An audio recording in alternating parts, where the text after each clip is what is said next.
ನನ್ನ ಕನ್ನಡ ಪ್ರೇಮ ನಾನು ಯಾರಿಗೂ ಪ್ರೂವ್ ಮಾಡಬೇಕಾಗಿಲ್ಲ, ನನ್ನ ದೇಶ ಪ್ರೇಮನೂ ನಾನು ಯಾರಿಗೂ ಪ್ರೂವ್ ಮಾಡಬೇಕಾಗಿಲ್ಲ. ಪ್ರಾಕ್ಟಿಕಲ್ ಆಗಿ ಸತ್ಯನ ಮಾತಾಡಿದ್ರೆ ಇಷ್ಟ ಆಗಲ್ಲ. ಅಯ್ಯೋ ಕನ್ನಡ ನಮ್ಮಮ್ಮ ಅಂತಂದ್ರೆ ಇಷ್ಟ ಆಗೋಗ್ಬಿಡುತ್ತೆ. ಈ ರಾಜ್ಯೋತ್ಸವ ಫಂಕ್ಷನ್ಗಳಿಗೆ ಹೋಗೋಕ್ಕೆ ಭಯ ಆಗುತ್ತೆ, ಯಾಕಂದ್ರೆ ಈ ಲಾಜಿಕ್ ಹೇಳಿದ್ರೆ ಅವ್ರಿಗೆ ಇಷ್ಟ ಆಗಲ್ಲ. ದೇವರನ್ನ ಬಳಸಿ ಹೆಂಗೆ ಕೆಟ್ಟದಾಗ್ತಾ ಇದೋ ಹಾಗೆ ಭಾಷೆಯನ್ನು ಬಳಸಿ ಸುಮಾರು ಕೆಟ್ಟದಾಗ. ಅವರ ಹೆಸರಿಗೆ, ಅವರ ಪಬ್ಲಿಸಿಟಿಗೆ ಯಾರೋ ಒಬ್ಬ ನಟ ಆ ಥರ ಯೂಸ್ ಮಾಡ್ಕೊತಾರೆ. ಕನ್ನಡ ಹೊರತುಪಡಿಸಿ ಕನ್ನಡದಲ್ಲೂ ಮಾಡಿ, ಕನ್ನಡದಲ್ಲೂ ಹೆಸರು ಮಾಡಿ, ಕನ್ನಡ ಹೊರತುಪಡಿಸಿ ತೆಲುಗು, ತಮಿಳು, ಮಲಯಾಳಂ, ಹಿಂದಿ ಎಲ್ಲ ಭಾಷೆಗಳನ್ನು ಕವರ್ ಮಾಡ್ಬಿಟ್ಟಿದ್ರೆ ಈಗ ಪ್ರಾಬಬ್ಲಿ. ಅಂಡ್ ಎಲ್ಲ ಭಾಷೆಗಳಲ್ಲೂ ನೋಡಿದಾಗೆ ಅಂದ್ರೆ ಆ, ಪ್ರತಿಯೊಂದು ಸ್ಟೈಲ್ ಆಫ್ ಫಿಲ್ಮ್ ಮೇಕಿಂಗ್ ಅಲ್ಲಿ ಒಂದಷ್ಟು ಡಿಫರೆನ್ಸ್ ಇರುತ್ತೆ. ಟೆಕ್ನಿಕಲಿ ಆಗಿರ್ಬೋದು, ಬರವಣಿಗೆ ಮೂಲಕ ಆಗಿರ್ಬೋದು. ನೀವು ಕಂಡ್ಕೊಂಡಂತಹ ಮೇಜರ್ ಡಿಫರೆನ್ಸಸ್ ಏನು ಸಿನಿಮಾದಲ್ಲಿ, ಆ ಆಯಾಮದಲ್ಲಿ, ಬೇರೆ ಬೇರೆ ಭಾಷೆಯಲ್ಲಿ ಬೇರೆ ಬೇರೆ ಒಂದು ಚೇಂಜಸ್ ಇದೆ ಅಥವಾ ಡಿಫರೆನ್ಸ್ ಇದೆ ಅಂದ್ರೆ what is it?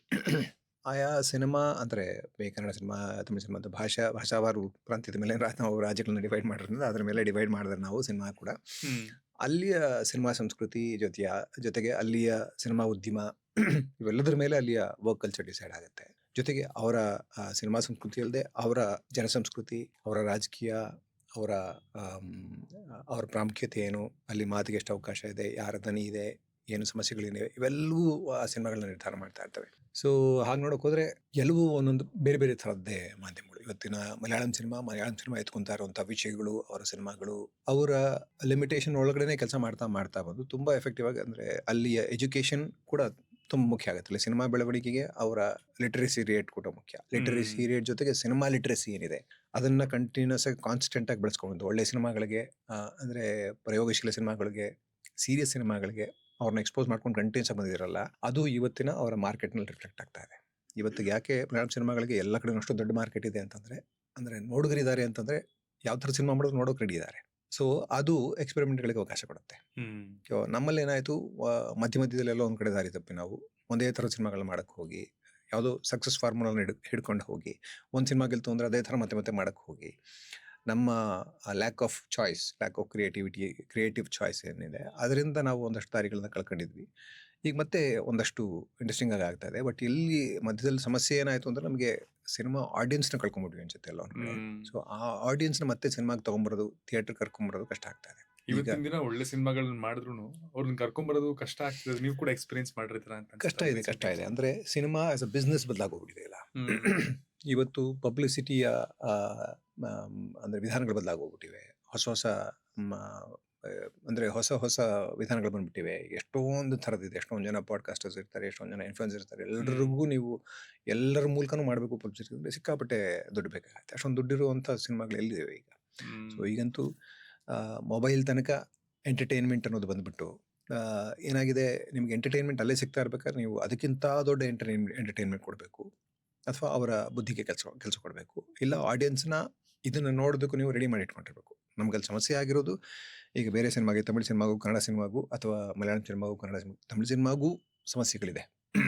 Malayalam cinema ಇರೋದ್ರಲ್ಲಿ ನನಗೆ ಗೊತ್ತಿರೋ ಹಾಗೆ ಇವತ್ತಿಗೆ ಒಂದ್ರ ವೇಳೆಗೆ ಹೆಚ್ಚು ಹೆಲ್ದಿ ಆಗಿರೋದು ಅಂತ ಕಾಣಿಸುತ್ತೆ ಮಲಯಾಳಂ ಸಿನಿಮಾ. ಯಾಕೆಂದರೆ ಅವ್ರು ಆ ಥರದ ಒಂದು ಆಡಿಯನ್ಸ್ನ ಡೆವಲಪ್ ಮಾಡಿ ಕಂಟಿನ್ಯೂಸ್ ಆಗಿ ಡೆವಲಪ್ ಮಾಡ್ಕೊಂಡ್ಬಂದಿದ್ದಾರೆ, ಎಕ್ಸ್ಪೋಸ್ ಮಾಡ್ಕೊಂಡ್ಬಂದಿದ್ದಾರೆ ಆಡಿಯನ್ಸ್ನ. ಮೋಸ್ಟ್ಲಿ ಪ್ರಾಮಾಣಿಕವಾಗಿ ಸಿನಿಮಾಗಳನ್ನ ಮಾಡಿದ್ದಾರೆ ಅಂತ ಅನ್ಸುತ್ತೆ. ಅಲ್ಲಿ ಬಂದಂತಹ ರೆಸ್ಪಾನ್ಸ್ ಏನು? ಒಡಕ್ಕೆ ನೀವು ಮಲಯಾಳಂ ಮೂವಿನೇ ಮಾಡಿದ್ದು, ಅವ್ರು ಸಿನಿಮಾನ ಟ್ರೀಟ್ ಮಾಡಿದ ರೀತಿ ಆಗಿರ್ಬೋದು, ಅದಕ್ಕೆ ಬಂದಂತಹ ರೆಸ್ಪಾನ್ಸ್ ಆಗಿರ್ಬೋದು, ವಾಸ್ ಇಟ್ ಸಿಮಿಲರ್ ಅಥವಾ ಬೇರೆ ಏನಾದರೂ? ಇಲ್ಲ, ಅಂದರೆ ಎಕ್ಸ್ಪೆಕ್ಟೆಡ್ ರೆಸ್ಪಾನ್ಸೇ ನನಗೆ. ಅದು ಸರಿಯೋ ತಪ್ಪೋ, ಸಕ್ಸಸ್ಸೋ ಅಲ್ಲೋ ಅನ್ನೋದನ್ನು ಬಿಟ್ಟು ಡೆಫಿನೆಟ್ಲಿ ನಾನು, ಯಾಕಂದರೆ ಕಥೆ ಇಂಟ್ರೆಸ್ಟಿಂಗ್ ಆಗಿತ್ತು. ಸಿನಿಮಾ ಮೇಕಿಂಗ್ ತುಂಬ ಇಂಟ್ರೆಸ್ಟಿಂಗ್ ಆಯಿತು, ತುಂಬ ಚೆನ್ನಾಗಿ ಮಾಡಿದ್ರು. ಬಟ್ ಕೆಲವು ಅದರಲ್ಲಿ ಸಮಸ್ಯೆಗಳಿತ್ತು ಅನಿಸುತ್ತೆ. ಫೈನಲ್ ಆಗಿ ಆನ್ ಸ್ಕ್ರೀನ್ ಬಂದಾಗ ಕೆಲವು ಸಮಸ್ಯೆಗಳಿತ್ತು. ಅದನ್ನು ಆಡಿಯನ್ಸ್ ಡೆಫಿನೆಟ್ಲಿ ಅದನ್ನು ಕ್ವೆಶ್ಚನ್ ಮಾಡ್ತಾರೆ, ಅಥವಾ ಅದನ್ನ ಅಕ್ಸೆಪ್ಟ್ ಮಾಡ್ಕೊಳ್ಳೋದು ಕಷ್ಟ ಅಂತ ಅನ್ನಿಸ್ತು ನನಗೆ. ಸೊ ಅದೇ ಥರ ಆಯಿತು. ಬಟ್ ಸ್ಟಿಲ್ ಅದನ್ನು ಒಂದಷ್ಟು ಬದಲಾವಣೆಗಳು ಮಾಡಿಕೊಂಡು ಕೆಲವು ಕಡೆ ಎಲ್ಲ ಫೆಸ್ಟಿವಲ್ಸ್ಗೆಲ್ಲ ಹೋಯಿತು, ಚೆನ್ನಾಗಾಯಿತು. ಬಟ್ ಸ್ಟಿಲ್ ಸುಮಾರು ಇಂಟ್ರೆಸ್ಟಿಂಗ್ ವಿಷಯಗಳಿತ್ತು ಅದರಲ್ಲಿ. ನನಗೆ ಕಲಿಯೋದಕ್ಕೆ ಸುಮಾರು ಸಿಕ್ತು ಆ ಸಿನಿಮಾದಲ್ಲಿ. ಸೊ ಡೆಫಿನೆಟ್ಲಿ ಮಲಯಾಳಂ ಆಡಿಯನ್ಸ್ಗೆ ಏನು ಬೇಕು ಅಂತ ಅವ್ರ ಸಿನಿಮಾಗಳು ನೋಡಿದ್ರೆ ಗೊತ್ತಾಗುತ್ತೆ. ಏನು ಬೇಕು ಅನ್ನೋದಕ್ಕಿಂತ ಏನನ್ನೆಲ್ಲ ಅಕ್ಸೆಪ್ಟ್ ಮಾಡ್ಕೋತಾರೆ ಅವರು, ಏನಕ್ಕೆಲ್ಲ ತೆರೆದುಕೊಳ್ತಾರೆ ಅವರು ಅನ್ನೋದು. ಏನು ಬೇಕು ಅನ್ನೋದೊಂದು ಮಾಡೋದೊಂದು, ಅಂದರೆ ನನಗೆ ಇವರು ನನ್ನ ಎಂಡ್ ಕಸ್ಟಮರ್ಸು, ಇವ್ರಿಗೆ ನಾನು ಏನು ಬೇಕು ಅಂತ ಗೊತ್ತಿತ್ತು ಮಾಡಿದ್ರೆ ಅದು ಮ್ಯಾನಿಪುಲೇಷನ್. ಅದು cinema is a creative medium, ಜೊತೆಗೆ ಸಿನಿಮಾ ಜನರ ಮಾಧ್ಯಮ. ನನ್ನ ನಂಬಿಕೆ ಅದು ಜನರ ಮಾಧ್ಯಮ, ಜನರ ಧ್ವನಿ ಸಿನಿಮಾ ಅಂತ. ಸೊ ಅವರ ಅವಶ್ಯಕತೆಗಳನ್ನು ನಾವು ತಗೋಬೇಕಾಗತ್ತೆ. ಅವ್ರಿಗೆ ಏನು ಬೇಕು ಅನ್ನೋದ್ರಲ್ಲಿ ಅವರ ವಾಂಟ್ಸ್ ಅಂತಿದೆಯಲ್ಲ, ವಾಂಟ್ಸ್ ನೀಡ್ಸ್ ಎಲ್ಲ ಬೇರೆ ಇಲ್ಲ.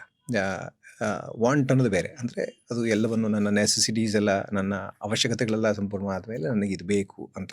ಬೇಕುಗಳನ್ನು ಮಾತ್ರ ತಗೊಳ್ಳೋದಲ್ಲದೆ ಅವ್ರು ನಿಜವಾಗ್ಲೂ ಏನು ಅವಶ್ಯಕತೆ ಇದೆ ಅಂತ ನಾವು ಯೋಚನೆ ಮಾಡಬೇಕಲ್ಲ. ಅದು ಈಗಿನ ಸಮಾಜ, ಈಗಿನ ಪರಿಸ್ಥಿತಿ, ಈಗಿನ ಆರ್ಥಿಕ, ಸಾಮಾಜಿಕ, ರಾಜಕೀಯ ಪರಿಸ್ಥಿತಿಗಳು ಎಲ್ಲದರಲ್ಲೂ ಒಬ್ಬ ಸಾಮಾನ್ಯ ಮನುಷ್ಯನಿಗೆ ಅವನ ದನಿಯಾಗಿ ನಾನು ಏನು ಮಾತಾಡಬೇಕು, ಯಾವ್ಯಾವ ವಿಷಯಗಳನ್ನ ಎತ್ಕೊಳ್ಬೇಕು. ಸೊ ಅದರ ಎಜುಕೇಶನ್ ತುಂಬ ಚೆನ್ನಾಗಿದೆ ಇಲ್ಲಿ. ನಮ್ಮಲ್ಲಿ ಮಧ್ಯದಲ್ಲಿ ಅದೇ ನಾವು ಒಂದಷ್ಟು ಬರೀ ರೌಡಿಸಮ್ ಮಾಡ್ಕೊಂಡು ಹೋದ್ವಿ, ಬರೀ ಲವ್ ಸ್ಟೋರೀಸ್ ಮಾಡ್ಕೊಂಡು ಹೋದ್ವಿ. ಹಿಂಗೆ ಮಾಡಿಕೊಂಡು ಎಲ್ಲೋ ಒಂದು ಕಡೆ ಅದನ್ನ ಮಿಸ್ ಮಾಡ್ಕೊಂಡ್ವಿ, ಆ ಕನೆಕ್ಟ್ ಮಿಸ್ ಮಾಡ್ಕೊಂಡ್ವಿ.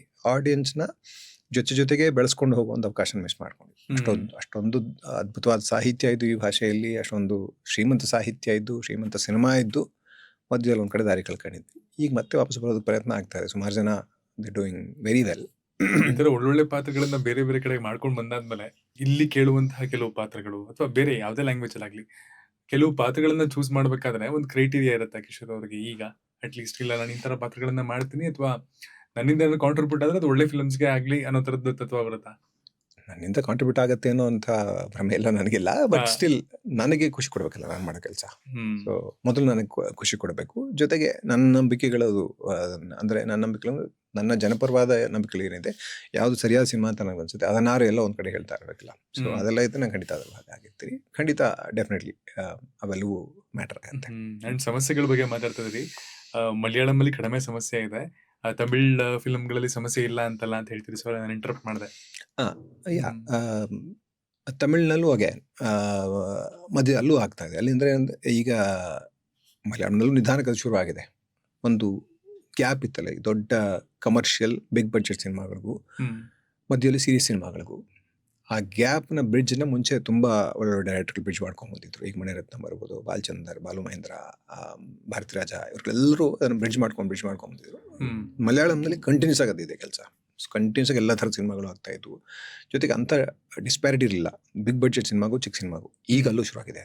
ಅಲ್ಲಿ ಮಾರ್ಕೆಟ್ ದೊಡ್ಡದಾಗೋಯ್ತು ಹೊರತು ದೊಡ್ಡ ಸಿನಿಮಾಗಳು ಬರ್ತವೆ, ಚಿಕ್ಕ ಸಿನಿಮಾಗಳು ಬರ್ತವೆ. ಬಟ್ ಸ್ಟಿಲ್ ಆಡಿಯನ್ಸು ತುಂಬ ಇಂಟೆಲಿಜೆಂಟ್ ಆಡಿಯನ್ಸ್ ಇದ್ದಾರೆ. ಅಂದರೆ ಏನಂತ ಸಿನಿಮಾ ಲಿಟ್ರೇಟ್ ಅಂತ ಹೇಳ್ಬೋದು. ಸಿನಿಮಾ ಬಗ್ಗೆ ಎಜುಕೇಷನ್ ಇರುವಂಥ ಆಡಿಯನ್ಸ್ ಇದೆಯಲ್ಲ, ಅವ್ರು ಎಲ್ಲರನ್ನೂ ಅಕ್ಸೆಪ್ಟ್ ಮಾಡ್ಕೊತಾ ಹೋಗ್ತಾರೆ. ಸೊ ಎಲ್ಲದಕ್ಕೂ ಬೆಳೆಯೋದಕ್ಕೆ ಅವಕಾಶ ಕೊಡ್ತಾ ಹೋಗ್ತಾರೆ. ನಮ್ಮಲ್ಲಿ ಏನಾದರೂ ನಂಬಿಕೆ ಉಳಿಸ್ಕೊಳ್ಳಿಲ್ಲ ನಾವು.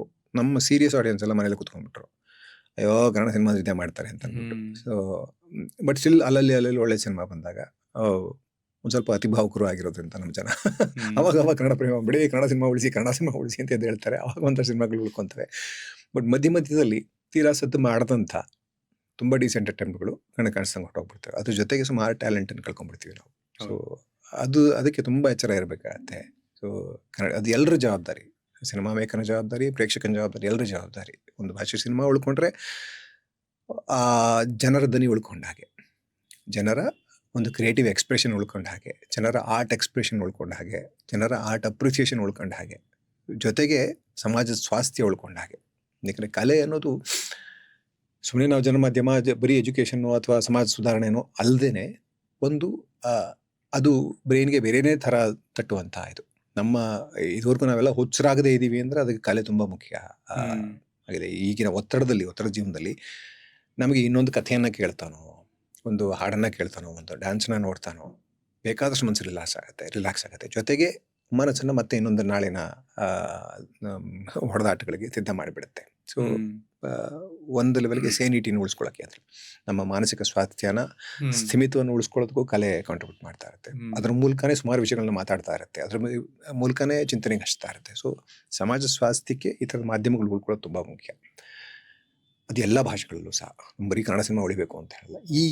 ಈ ಜಾಗಕ್ಕೆ ಯಾಕಂದರೆ ತುಂಬ ಹೆಚ್ಚಿಗೆ ಜನ ಇಲ್ಲಿ ನಿಮಗೆ ಬೇರೆ ಭಾಷೆ ಗೊತ್ತಿಲ್ಲದಿರೋ ಕನ್ನಡಿಗರು ಇರೋದ್ರಿಂದ, ಅಂದರೆ ನಮ್ಗೆ ಸಿಟಿಗಳಲ್ಲಷ್ಟೇ ನಿಮಗೆ ಬೇರೆ ಭಾಷೆ ಗೊತ್ತಿರೋರು ಇರ್ತಾರೆ.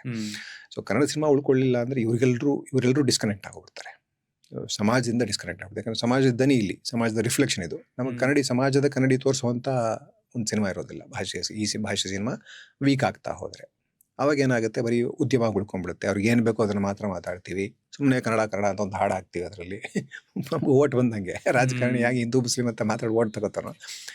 ಅಗೇನ್ ಇದು ಬಹುಸಂಖ್ಯಾವಾದನೆ. ನನಗೆ ನಿಜವಾಗ್ಲೂ ಕನ್ವಿಕ್ಷನ್ ಇಲ್ಲದೆ ಮಾಡೋದಿದೆಯಲ್ಲ ಅದನ್ನು, ಅದು ಬಹುಸಂಖ್ಯಾವಾದನೆ. ಅಲ್ಲೂ ಜನಗಳನ್ನ ಹೊಡಿತೀವಿ ಕೂತ್ಕೊಂಡು. ಅಲ್ಲೂ ಡೈಲಾಗ್ಗಳು ಏನು ಬರ್ತವೆ ಅಂದರೆ, ನೀನು ಆ ಭಾಷೆಯವನಾಗಿದ್ರೆ ಇದು ನಮ್ದೇನು ಗೊತ್ತಾ ಕನ್ನಡ ಅಂತ ಅಂದ್ಬಿಟ್ಟು. ಅದಲ್ಲ, ಎಲ್ಲ ಭಾಷೆಗಳು ಮುಖ್ಯ, ಎಲ್ಲ ಪ್ರಾಂತೀಯ ಭಾಷೆಗಳು ಅಲ್ಲಲ್ಲಿ ಆ ಪ್ರಾಂತ್ಯಗಳಿಗೆ ಮುಖ್ಯ. ನಮ್ಮ ಭಾಷೆ ನಮಗೆ ಮುಖ್ಯ. ಏನಕ್ಕೆ ಮುಖ್ಯ ಅಂತ ನಾವು ಕೂತ್ಕೊಂಡು ಅದಕ್ಕೊಂದು ಲೆಕ್ಚರ್ ಹೊಡಿಬೇಕಾಗತ್ತೆ.